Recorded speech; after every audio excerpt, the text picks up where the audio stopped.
attract a radio personality gig that works for you and is lucrative above all else. Period. Woke up looking this good. I'm in my prime. These niggas wanna get played. If these bitches ain't mad, I need to go harder. I can't let them think who this same. Hey, I'm at the top of my game. I'm with it. Good evening, y'all. Welcome back to my YouTube channel, Panda on Panda. It's your girl, Panda. Welcome back, guys. Don't forget to like, share, and subscribe. I don't know if you guys have noticed, but I am using my mic, so y'all can't talk trash anymore. Wow! Welcome back to my YouTube channel, guys. Today I wanted to tackle a question that gets asked a lot in my DMs, and I'm talking about my Instagram DMs and my Snapchat DMs.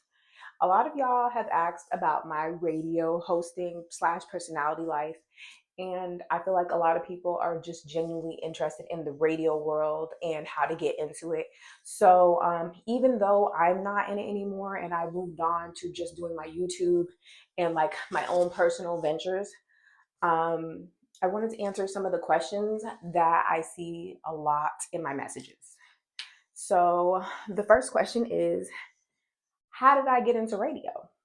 And the answer is kind of like harder than you think. So I got into radio because one, I started my own business, and this is before I had any radio connections or anything. I started my own business, and my business was celebrity news. I created my Instagram, and I did have a partner as well, but that's a whole nother story, y'all. Like, if y'all want to get into like the backstory of FemVision and everything like that, it's a little messy, but I would be happy to let y'all know, what happened.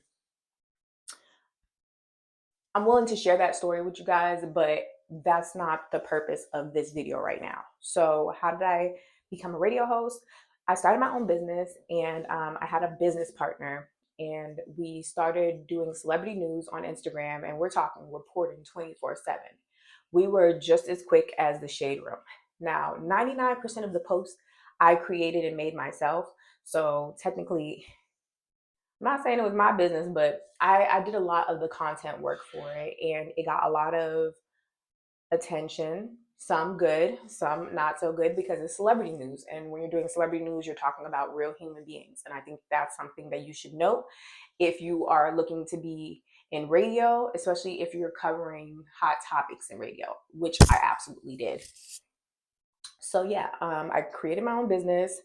It went really far. We got a lot of recognition, and I was able to go to these really great events and meet really great people.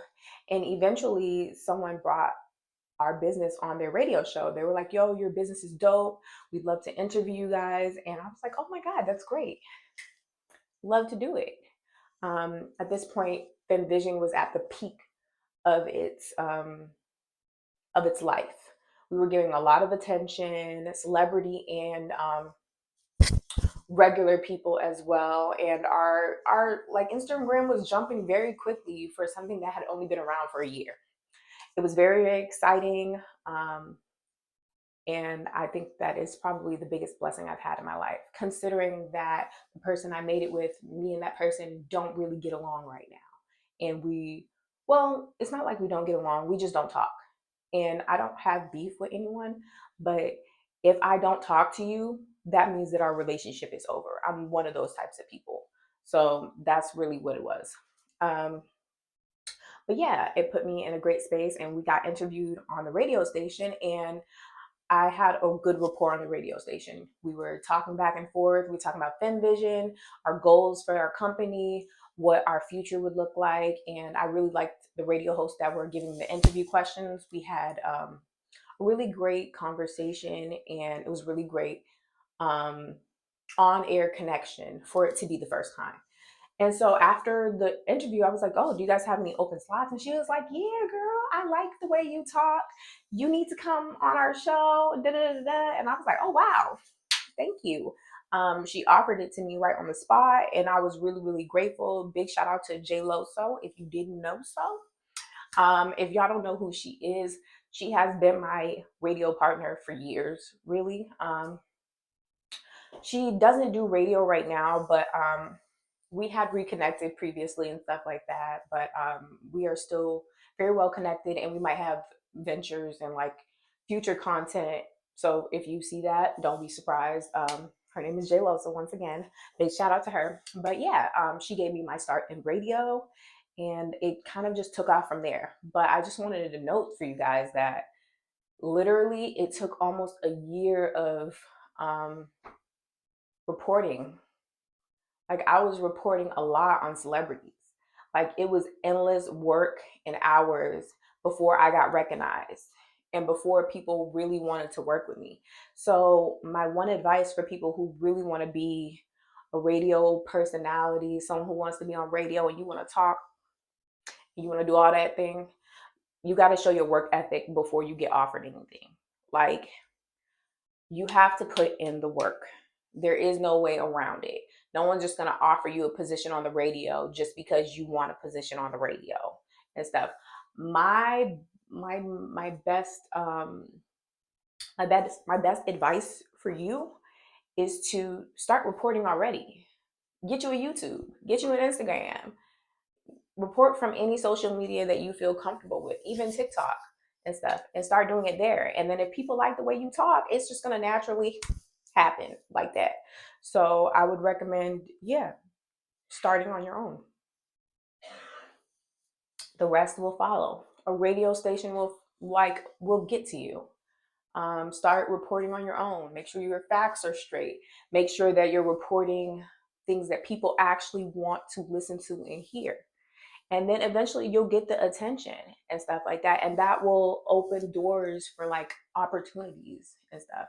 Like a door wasn't open to me just because I'm me. Like I had to work for it. So don't think that it ever came easy. Don't think that it wasn't days and days of work, reporting, fact checking, article reading. Those are important things when it comes to reporting on the radio. So that's the first thing you need to do is already establish a work ethic, period.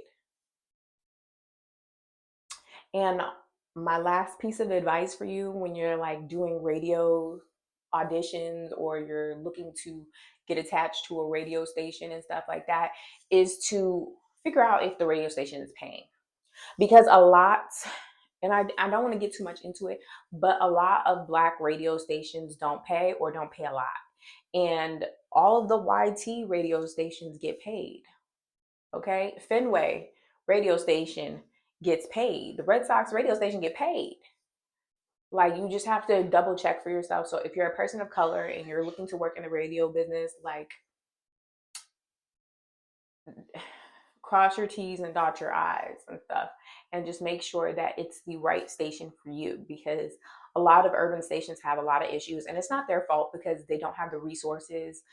And a lot of things in America, those resources are like gathered by people who are greedy and have privilege. So yeah, you definitely just want to make sure that you're getting into the right station that supports your vision and what you want to do. Lastly, I would like to say, if you're doing radio, actually, I thought this was the last one, but this is actually the last one. I think it's really, really important for you to be unique on the radio. A lot of people, and I'll say this, at my last place that I was working at, the owner had like a huge problem with podcasts and stuff like that. But realistically, there are podcasts on radio stations. And realistically, you have to grow with social media and the times. If podcasts are hitting, it's okay to do what's trending and stuff like that.